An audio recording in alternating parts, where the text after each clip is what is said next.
तो मेरे हाथ में जो दोनों फोन है ना, फर्स्ट AI फोन है जो है Samsung Galaxy S24 Ultra और दूसरा है Samsung Galaxy S24। पर मैं ज्यादा अभी के लिए बात करूंगा S24 Ultra को लेकर, ये कितने ज्यादा स्मार्टफोन है और जो Samsung है ना उस चीज को AI को लेकर थोड़ा सा नेक्स्ट लेवल चला गया है। चाहे आपकी वो वीडियोग्राफी हो गई, चाहे आपकी कॉल्स हो गई, चाहे ओवरऑल पूरा सिनारियो हो गया, वो कब कब कहां किस तरीके से AI आपके लिए यूज में आएगी वो सब यहाँ पर आपको डिटेल में बताने वाला हूँ। अभी यहीं पर S24 Ultra को अनबॉक्स करोगे तो यहाँ पर आपको सबसे पहले सेम पुल टैब हटानी है और उसके बाद में आपका फोन रखा होगा और उसी के बाद में चार्जिंग केबल अवेलेबल रहती है। और मेरे पास है ना सैमसंग ने ये केस भी भेजा है, स्मार्ट वॉलेट केस है जो 24 अल्ट्रा पे लगाने के बाद में कुछ इस तरीके का लुक देखने मिल रहा है और जिस पर आपको है ना एक स्मार्ट तरीके से आपका टाइमर वगैरह भी देखने मिलता है। और अगर आपको कलर ऑप्शन देखना है ना तो S24 अल्ट्रा में आपको और भी अलग कलर ऑप्शन मिल जाते हैं। और जो मेरे पास कलर है ना वो है टाइटेनियम ग्रे, जिस पर है ना थोड़े से लाइट रिफ्लेक्शन पड़ने के बाद में थोड़े से अलग शेड भी निकाल के देता है। और यहाँ पर ये भी सेम लास्ट ईयर का डिजाइन देखने मिलता है, बट यहाँ पर ये जो है ना ये हो चुका है टाइटेनियम,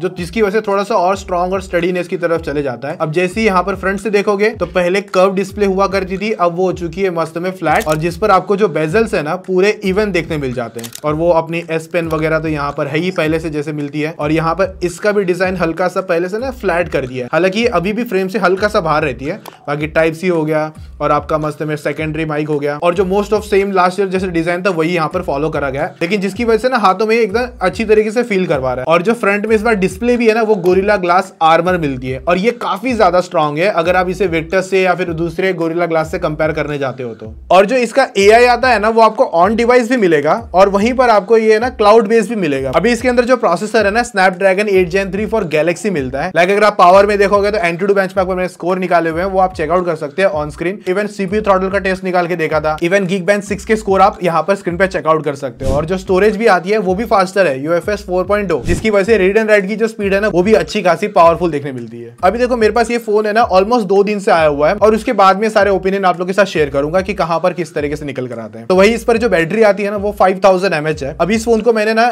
लाइक जब से आया ना बस इसको एक बार चार्ज किया है और उसके बाद में मतलब 2 दिन तक में आराम से चल गया। और मैं 2 दिन जो यूज कर रहा था ना पूरा हैवी यूज कर रहा था। फॉर एग्जाम्पल अगर आप अपना नॉर्मल यूजर समझ लो, ये फोन आराम से आपको 1 दिन या फिर उसके ऊपर का बैटरी बैकअप निकाल देगा। लेकिन एक चीज समझ लेना, डिपेंड है यूजर कौन सा है। अगर आप एकदम तगड़ी गेमिंग करोगे तो आपको बैटरी बैकअप थोड़ा सा अलग मिलेगा, हालांकि इसके अंदर वायरलेस चार्जिंग और रिवर्स वायरलेस चार्जिंग जैसा भी फीचर मिल जाता है। बाकी ये फोन देखो कंप्लीट 5G आता है और अच्छे खासे 5G बैंड्स के नंबर अवेलेबल है और वाईफाई भी आपको लेटेस्ट मिलता है, ब्लूटूथ भी लेटेस्ट मिलता है और इवन IP68 की रेटिंग भी है, तो पानी वानी का भी टेंशन नहीं है। और अपना सिक्योरिटी के लिए इन डिस्प्ले फिंगरप्रिंट स्कैनर आता है और वो भी फास्टर है। बाकी ये देखो इस बार जो डिस्प्ले भी है ना, जैसे मैंने बताया ये कर्व नहीं है, फ्लैट हो चुका है। इवन जो इसके बेजल्स भी है ना वो भी इवन मिल जाते हैं। और स्क्रीन साइज लास्ट ईयर की 6.8 इंचेस की डायनेमिक 2x एमोलेड डिस्प्ले आती है 120 हर्ट्ज की रिफ्रेश रेट के साथ में। और ये जो पीक ब्राइटनेस भी लेके जाता है ना वो 2600 निट्स है, जो लास्ट ईयर से अच्छी खासी इंप्रूव हो चुकी है। लास्ट ईयर कुछ 1750 थी और ये नंबर इस बार और हायर जा चुका है। देखो डिस्प्ले इतना अच्छा खासा ब्राइटर है ना, लाइक अगर आप आउटडोर में जाते हो और अगर अच्छी खासी सनलाइट पड़ रही है तो ऐसा नहीं होगा कि डिस्प्ले आपको विजिबल नहीं है, एकदम मस्त तरीके से आपको डिस्प्ले विजिबल हो जाती है, कितनी भी हैवी सिनेरियो होने दो। और जो गोरिल्ला ग्लास आर्मर मिलता है ना वो भी अच्छा खासा, मतलब मैंने देखा है कि मतलब स्क्रैच थोड़े से कम निकाल रहा है। हालांकि 2 दिन का एक्सपीरियंस है, लाइक इस पे मैंने अभी तक कोई स्क्रीन गार्ड टेम्पर्ड कुछ भी नहीं लगाया, इसको एज इट इज यूज कर रहा हूं। और कितने बार तो टेबल पे रगड़ा गया है, कितने बार कहीं कहीं कहीं भी उठा के रख दिया हम लोगों ने। उसके बाद में भी यहाँ पर मुझे अभी तक तो कोई मेजर विजिबल स्क्रैचेस नहीं मिल रहे हैं। और रही बात इसकी कलर विजन को लेकर, कलर सैचुरेशन को लेकर, सब कुछ ऑन पॉइंट आता है। मतलब अगर आप कंटेंट देखना चाहते हो अच्छी तरीके से एंजॉय कर सकते हो। इवन इसका जो पंच होल है वो भी बहुत छोटा सा है, तो वो कोई ज्यादा डिस्टर्बेंस लाता भी नहीं है। और उसके बाद में इसका जो स्पीकर है ना डुअल स्टीरियो स्पीकर आता है, जिसकी वजह से यहाँ पर जो आउटपुट भी है वो भी अच्छा खासा ब्लास्टर मिल जाता है। तो मल्टीमीडिया वाली बातचीत एकदम कहूंगा सुपर्ब निकल कर आती है। और ये देखो ये फोन है ना out of the box Android 14 के साथ में आता है और यहाँ पर Samsung का One UI 6.1 पहले से आपको मिल जाता है। और सबसे क्रेजी चीज बताऊं क्या है यहाँ पर, भाई इस पे 7 साल का OS अपडेट मिल जाता है। मतलब भाई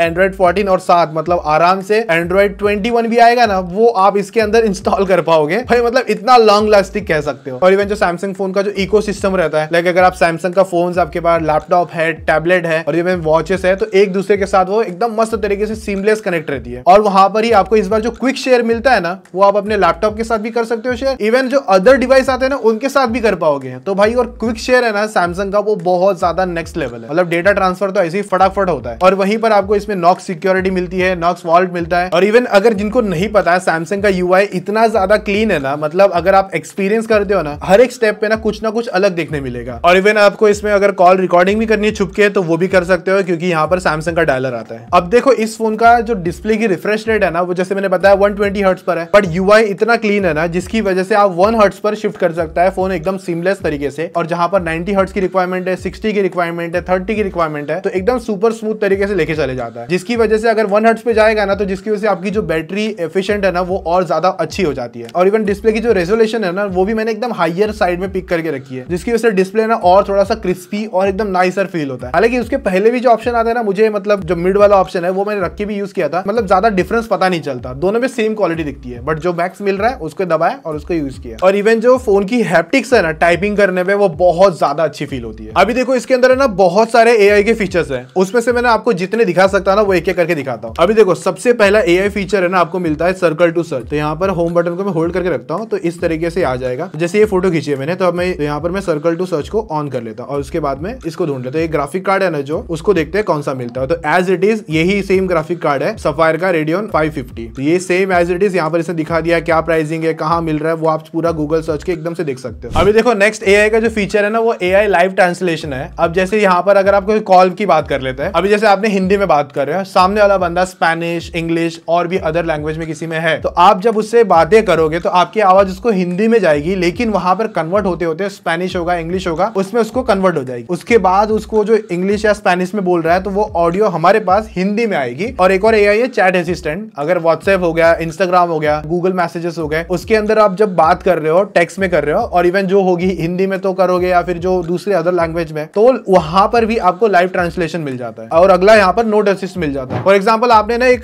कुछ ऐसे किसी भी चीजों के लिए ना रिसर्च कर रहे थे और आपने पॉइंट टू पॉइंट चीजें लिखी है, एकदम ऐसे लिखते गए लिखते गए लिखते गए लिखते गए। अब यहाँ पर है ना नोट असिस्ट क्या करेगा, उस आपके जो डॉक्यूमेंट को क्या करेगा, उस टेक्स्ट फाइल को क्या करेगा, वहां पर उसे पूरा है ना एआई की वजह से पूरा बुलेट फ्रेम हो गया, सब्जेक्ट हो गए, अंडर टॉपिक्स हो गए, वो पूरा है ना वहां पर बना के दे देगा एकदम सिस्टमैटिक तरीके से। और उसका आपने नोट्स तो बना ही लिया, लेकिन उसका जो कवर होगा ना वो भी जनरेट कर देगा ऑटोमेटिक। अब यहाँ पर एक और ऑप्शन मिलता है एआई पे जो जनरेटिव फिल है। अब यहाँ पर क्या करोगे, जैसे आपने एक फोटो खींच ली है, अब जिसके अंदर एक ऑब्जेक्ट है जो आपको यार कोई ऐसा लग रहा है कि जैसे कि मुझे ये ऑब्जेक्ट पसंद नहीं आ रहा है, या तो आप उसे कंप्लीट रिमूव कर सकते हो, या तो उसको उठा के कहीं और रीपोजिशन करना है ना वो भी कर सकते हो। और जहां पे पहले वो था वहां पर पूरा एआई की वजह से पूरा एरिया पूरा रिफिल कर देगा, और आप जहां पर ट्रांसफर हुए वहां पर भी एकदम प्रॉपर तरीके से प्लेस हो जाओगे। एक और जो ऑप्शन है लाइव ट्राई करते हैं। अभी यहाँ पर मैं फोटो खींच लेता हूँ ये अभी, लेकिन इसको थोड़ी सी टेढ़ी खींचेंगे।